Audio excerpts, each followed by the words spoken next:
ขุดพี่จับเอาแก้พี่ดูชูเป็นที่ไหนใช้ไม่ได้ดูแค่ตัวเดียวตัวเต๊ะจะได้ดู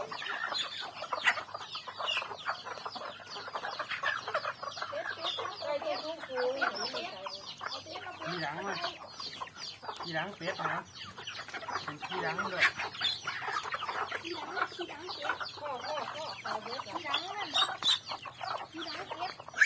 ไม่ทราบเสียงตัวนี้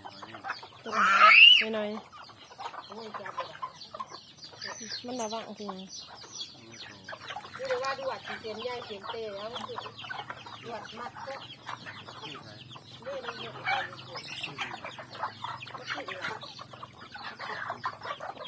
ไม่ใช่ครับเสียงน้อย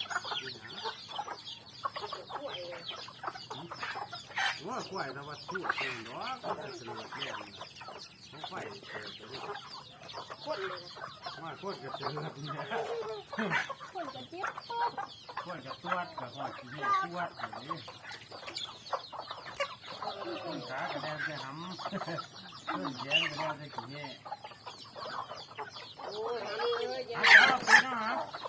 จับเอาเป็ดนะใส่เป็ดหน่อยจ้ะเอาจับเอาเจ็บจับเอาแก่พ่อเนี่ยเว้ยใส่แก่จับเอาแก่พ่อไว้จับเอาแก่มีเอาเจ็บก็มีใส่แก่